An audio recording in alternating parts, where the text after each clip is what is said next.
Welcome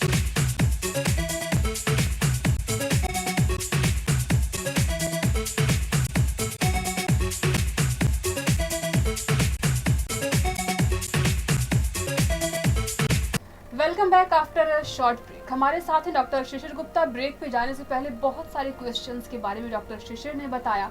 अब जानना चाहूँगी डॉक्टर शिशिर से हेयर ट्रांसप्लांट सिस्टम के बारे में। बिल्कुल, हेयर ट्रांसप्लांट हम लोग उन केसेस में करते हैं जिनके अंदर अब दवाई का कोई रोल नहीं रह गया है। यूजुअली मेल्स हमारे पास ज़्यादा आते हैं, बट फीमेल्स में भी हम लोग हेयर ट्रांसप्लांट करते हैं। अच्छा, हेयर ट्रांसप्लांट दो तरीके के होते हैं। नंबर एक होता है FUT मेथड, जिसके अंदर एक पीछे से स्ट्रिप निकाली जाती है और जहाँ से स्ट्रिप निकाली जाती है वहाँ पर हम टाँका लगा देते हैं और उस स्ट्रिप को हम छोटे छोटे हिस्सों में काटते हैं और उसके एक एक ग्राफ्ट बना लेते हैं। उस ग्राफ्ट को हम आगे इम्प्लांट करते हैं। ये एक पुरानी टेक्निक है and it is no more used right now. अब हम इस फील्ड में आगे बढ़ गए हैं। अब हम लोग जो टेक्निक यूज़ करते हैं उसका नाम है FUE, फॉलिकुलर यूनिट एक्सट्रैक्शन, जिसमें हम एक एक बाल निकालते हैं और उसको हम आगे इम्प्लांट करते जाते हैं। इस पद्धति में FUE मेथड में भी कई वेरिएशंस हैं, जिसमें DHI, डायरेक्ट हेयर इम्प्लांटेशन, एक अच्छा मेथड माना जाता है करवाने हेयर ट्रांसप्लांट के लिए।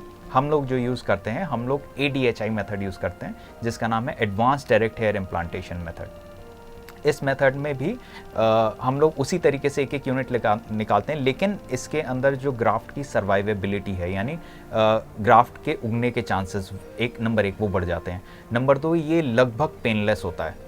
कई पेशेंट्स ये कंप्लेन करते हैं कि कहीं दर्द तो नहीं होगा, दुखेगा तो नहीं, तो आई कैन अश्योर यू कि ये बिल्कुल पेनलेस होता है। आप बिल्कुल निश्चिंत उस चीज़ के लिए रह सकते हैं। नंबर दो, लोग पूछते हैं कि क्या ये बाल असली होते हैं। मैं उन्हें यकीन दिलाना चाहता हूँ कि ये 100% तक असली होते हैं। आप ही के बाल आपको आगे लगाए जाते हैं and these are 100% natural hair. और ये बाल उगते हैं, जैसे आप वीविंग कराते हैं तो वो उग नहीं सकते, बिकॉज भले ही चाहे वो असली बाल ही क्यों ना हो, दे कैन नॉट ग्रो। वो दिखने में भी नकली होते हैं, वो विग जैसे लग सकते हैं, बट ये हेयर जो होते हैं आप एक वक्त बाद खुद नहीं डिफ्रेंशिएट करते। एट टाइम्स मैं डिफ्रेंशिएट नहीं कर पाता हूँ कि साहब मैंने यहाँ पे हेयर लगाया था या किस जगह लगाया था। पेशेंट बताता है नहीं डॉक्टर साहब इधर वो लगा हुआ है। फोटोग्राफ में मैं देख के पहचान पाता हूँ कि हाँ, कि इस एरिया में मैंने ग्राफ्टिंग किया हुआ है। तो इट मीन्स जिनके सर पे बाल नहीं है, अगर वो चाहें कि अगर हेयर ट्रांसप्लांट के जरिए मैं अगर करवा सकूं तो it is possible. Absolutely, absolutely. I believe कि मेरठ में इस चीज़ का ट्रेंड स्टार्ट होना चाहिए। अब एज वी आर इवॉल्विंग, जैसे हम बढ़ते जा रहे हैं, तो अब मैं नहीं समझता कि किसी को गंजे रहने की ज़रूरत है ना। If you want to look young, yes you should go for hair transplantation. इसकी प्रोग्रेस रिपोर्ट क्या है? प्रोग्रेस मैं आपको बताता हूँ कि जो हम लोग जिस मेथड को फॉलो करते हैं उसके रिजल्ट्स आर एब्सोल्युटली मार्वलस। बहुत अच्छे रिजल्ट्स उसके हैं। तो अगर लोग चाहें तो जो पेशेंट्स हैं उनसे बात कर सकते हैं। देखें शहर के लोग तो कांटेक्ट्स में होंगे ही, वो तो आते ही होंगे, लेकिन ऑफ कोर्स जो मेरे पेशेंट है देख रहे हैं, दे must be watching, they must be knowing it. Yes, जो ग्रामीण इलाके से हैं, क्या उनका नजरिया भी इस चीज़ के प्रति बदल रहा है? आप क्या कहना चाहिए? I don't think so. मैं ऐसा नहीं समझता कि ग्रामीण उसमें इस चीज़ को लेके, हाँ, लेकिन जिन लड़कियों की शादी होने वाली है उन लोगों में इस चीज़ के बारे में अवेयरनेस है। लड़कों में, ग्रामीण एरिया के लड़कों में जो जॉब के लिए जाना चाहते हैं, तो वो लोग ज़्यादा अवेयर होते हैं कि भाई हमें ये चीज़ करवानी है, बिकॉज पहले इंटरव्यू में आपका इंप्रेशन ख़राब नहीं होना चाहिए। तो उस चीज़ के लिए भी काफ़ी लोग हमारे पास आते हैं। डॉक्टर शिशिर, कुछ टाइम के बाद ऐसा देखा जाता है कि बॉयज़ में सर से बाल हट जाते हैं, या तो फिर फ्रंट पोर्शन हो या फिर बैक या फिर मिडिल। कुछ टाइम के अंतराल के बाद, एक एज आने के बाद सर से बाल मतलब हट जाते हैं, गंजे होने शुरू हो जाते हैं। तो उस प्रोसेस में क्या, उस स्थिति में क्या वहाँ पे वो बाल वापस से आ सकते हैं? दवाइयों से हाँ, यस, हेयर ट्रांसप्लांट से यस, बट दवाइयों से नो। मुझे डाउट है कि ऐसी कोई दवाई अभी तक अवेलेबल है जो वापस उन बालों को ला सके। नहीं है ऐसा। नंबर दो, इसके लिए अगर डेंसिटी डिफ्यूज़ हेयर लॉस है, आप पहले सलाह कर लें, डॉक्टर को दिखा लीजिए कि क्या आपको वाकई हेयर ट्रांसप्लांट की ज़रूरत है या नहीं। क्योंकि 2 प्रोसीजर्स और हैं जो हमने मेरठ में इंट्रोड्यूस करें। Number 1 is मीज़ोथेरेपी। मीज़ोथेरेपी में हम क्या करते हैं कि भाई हम बने बनाए कुछ हेयर न्यूट्रिएंट्स होते हैं, उनको हम बालों में इंजेक्ट कर देते हैं और इंजेक्ट करने से उसकी ग्रोथ हो जाती है। नंबर 2 जो हमने पहली बार यहाँ इंट्रोड्यूस किया, दैट इज़ PRP थेरेपी और स्टेम सेल थेरेपी। उसके अंदर हम ब्लड से प्लेटलेट रिच प्लाज्मा को एक्सट्रैक्ट करते हैं। वो एक्सट्रैक्ट करने के बाद उसको हम इंजेक्ट करते हैं, जिससे एटलीस्ट 25 to 30% तक बालों में ग्रोथ की जा सकती है। तो चलिए, ये तो बात हो गई कि surgery, laser treatment, hair transplant की क्या मतलब नीड है, किस तरीके से आप करवा सकते हैं। गर्मियों में जो बीमारियां होती हैं स्किन से रिलेटेड, उसकी भी बात हो गई। तो अब सर्दियां मोस्टली आने को ही हैं, लगभग आ चुकी हैं।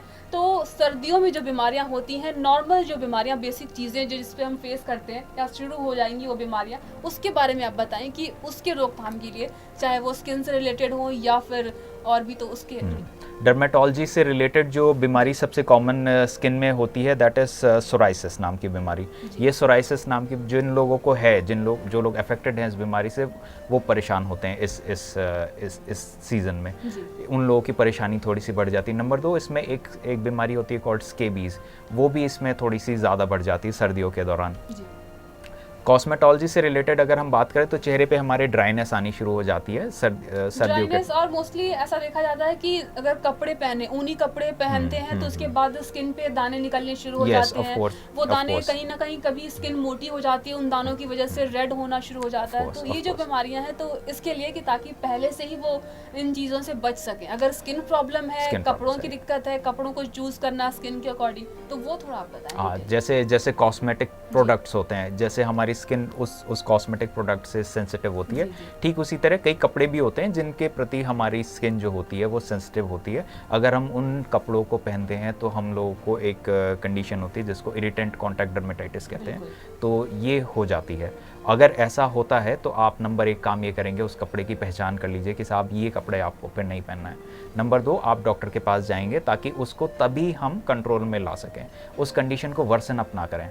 ऐसा खुद से ना करें कि भाई हमने कई होममेड प्रोडक्ट्स उसको लगा लिया और सोचें कि भाई ठीक हो जाएगा, ऐसा ना करें। Go to a doctor and I think वो आपकी परेशानी जल्दी ठीक हो जाएगी। आप उसको लिंगर ऑन करेंगे, आप उसमें टाइम लगाएंगे तो वो चीज़ और बढ़ती जाएगी। तो आई वुड सजेस्ट यू कि आप ऐसा ना करें।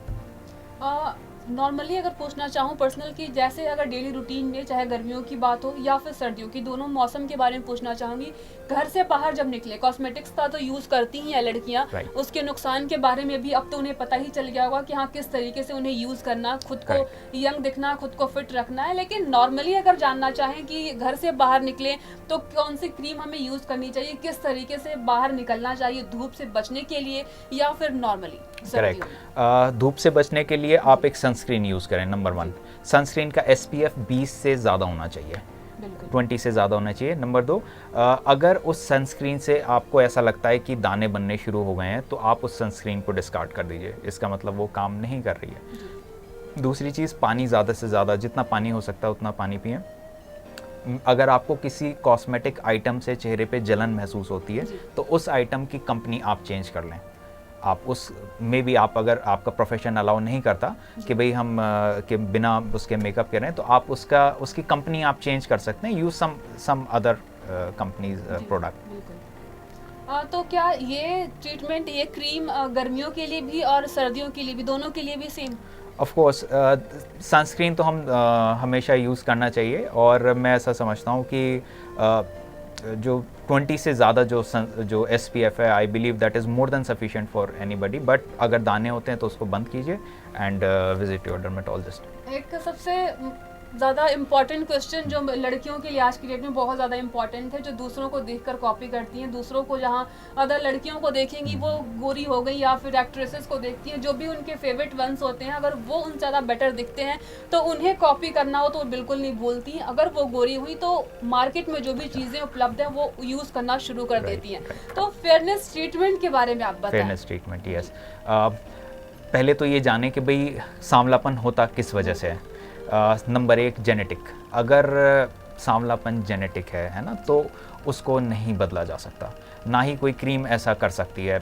अगर वाकई ऐसा सच होता तो कई देश ऐसे हैं जहाँ पे सांवले लोग रहते हैं, क्या वो क्रीम लगाकर सफ़ेद हो जाते? तो मैं आपको यकीन दिलाता हूँ ऐसी कोई क्रीम नहीं है जो ऐसा कर सके। नंबर 2, दूसरा कारण इसका होता है दैट इज़ अल्ट्रावायलेट रेडिएशन की वजह से स्किन का डार्क हो जाना। यस, हम उसके अंदर काफ़ी हद तक काबू पा सकते हैं, उसको ठीक कर सकते हैं। नंबर 3, इसका कई दवाइयाँ, खाने वाली दवाइयाँ ऐसी होती हैं जिन्हें खाने की वजह से सांवलापन हो जाता है। और नंबर 4 इज़ हार्मोनल डिसबैलेंस। आपके शरीर में हार्मोन्स का उतार चढ़ाव होने की वजह से आपके चेहरे पे सांवलापन आ सकता है। तो नंबर 1 इज़ गेट चेक कि भाई क्या आपको जो सांवलापन है क्या ये नेचुरल है या आपको किस कारण से हो रहा है। इसके अलावा भी कई कारण हो सकते हैं जिसके डिटेल में आप नेट पे सर्च कर सकते हैं। और मैं समझता हूँ कि आप एक बार जाके पता करें कि भाई ये सांवलापन किस वजह से है। दूसरी चीज़, इसका जो ट्रीटमेंट है, हम लोग कई प्रोसीजर्स करते हैं जिसके अंदर हम कुछ क्रीम्स के ज़रिए, कुछ केमिकल्स के ज़रिए, इवन कुछ लेज़र्स के थ्रू भी हम उसको कुछ फ़र्क ला सकते हैं एज़ कम्पेयर टू जितना पहले रंग था उससे हम ला सकते हैं। कई पेशेंट्स मेरे पास हैं, if they are watching they must be knowing कि मैं किस बारे में बात कर रहा हूँ, बट बाकी लोगों को मैं बताना चाहता हूँ कि उसमें थोड़ा बहुत हम फ़र्क लाया जा सकता है। जैसे सर्जरी करवाते हैं तो क्या सर्जरी करवाने के बाद स्किन अगर धूप में हम निकलते हैं तो धूप में स्किन ब्लैक होने लगती है? Surgery regarding the for fairness जी, फेयरनेस के रिगार्डिंग सर्जरी से बजाय हम लेज़र्स ज़्यादा करते हैं। सर्जरी के थ्रू तो it's not possible, but lasers के थ्रू अगर हम लेज़र्स करवाते हैं which is also kind of a surgery, हम लोग उन लोग पेशेंट्स को बताते हैं कि भाई आपको सन प्रोटेक्शन हम देते हैं और धूप में जाने से हम मना करते हैं। जितना बेस्ट पॉसिबल हो सके आप धूप को अवॉइड करें, चेहरा ज़्यादा से ज़्यादा धोइए, पानी ज़्यादा से ज़्यादा पीजिए, and stress you have to take care about your stress आप कम करें। प्रोग्राम चल रहा है हेल्दी मेरठ और आज हमारे बीच हैं डॉक्टर शिशिर गुप्ता, स्किन स्पेशलिस्ट, जिनसे हमने बहुत सारे क्वेश्चंस के बारे में जाना। डेली रूटीन में जो चीज़ें होती हैं जो आप फेस करते हैं उन सारे क्वेश्चंस के बारे में डॉक्टर शिशिर ने बताया। तो वक्त हो चला है आपसे अब विदा लेने का। जाने से पहले मैं चाहूँगी कि डॉक्टर शिशिर आपको प्रॉपर एडवाइस के तौर पर डेली रूटीन में जो चीज़ें आप फेस करते हैं, कितना पानी पीना चाहिए, स्किन से रिलेटेड जो परेशानियाँ हैं उसके बारे में थोड़ा बताएं। नंबर 1 धूप से बचाव सबसे ज़्यादा ज़रूरी है, धूप से बचिए। नंबर 2, अगर आपकी स्किन ड्राई है तो आप एक अच्छा मॉइस्चराइज़र यूज़ कीजिए। नंबर 3, आप धूप से बचने के लिए एक अच्छा सनस्क्रीन यूज़ कर सकते हैं। जैसे मैंने पहले भी बताया, सनस्क्रीन का SPF 20 से ऊपर होना चाहिए। इसके अलावा अगर आपको स्किन पे कोई रैश दिखाई देता है तो खुद से दवाई करने के बजाय आप डॉक्टर से सलाह ज़रूर करें। नंबर 3, अगर आपको ऐसा महसूस होता है कि आपके दवाई लगाने से और चेहरे पे चीज़ें ज़्यादा एग्रीवेट कर गई हैं, even then you should contact your dermatologist. तो इसके अलावा और भी बहुत सारी चीज़ें मैं पहले बता चुका हूँ रिगार्डिंग कॉस्मेटिक्स के यूज़ के लिए। अगर आपको एक चीज़ से सेंसिटिविटी है तो आप स्किन सेंसिटिव है आपकी उस चीज़ से, तो आप उस चीज़ को स्विच करें, आप वो चीज़ यूज़ ना करें दोबारा। आज हमारे बीच डॉक्टर शिशिर गुप्ता, जिन्होंने आपको बहुत सारे क्वेश्चंस के बारे में बताया। डेली रूटीन में जो भी परेशानियां होती है ऑलमोस्ट वो सारी अब डिस्कस कर ली। तो आई थिंक आज के बाद आपको कोई प्रॉब्लम नहीं होगी, आप खुद को दूसरों की तरह और बेटर बना सकते हैं। तो इसके लिए मैं डॉक्टर शिशिर को धन्यवाद देना चाहूँगी कि आपने इतना कीमती वक्त निकाला, दर्शकों को बहुत ही डिटेल में आपने सारी बातें बताई। तो अब वक्त होता है आपसे विदा लेने का। अगले हफ्ते फिर होगी आपसे मुलाकात एक नए डॉक्टर के साथ। एंड आई थिंक आपके मन में जो क्वेश्चन चल रही होती हैं, जो आप लोगों को कॉपी करते हैं, वो आज के बाद अब आप कॉपी नहीं करेंगे, क्योंकि इसके बाद अब खुद को फिट रखने के लिए आप डॉक्टर से कांटेक्ट करेंगे। जो भी परेशानियां हैं वो आपकी हल हो जाएंगी। तो लेती हूँ आपसे विदा इस वादे के साथ कि फिर होगी आपसे मुलाकात एक नए डॉक्टर के साथ और जो भी परेशानियां हैं वो आपकी हल कर सकूंगी। फिलहाल हमें दीजिए इजाजत, नमस्कार।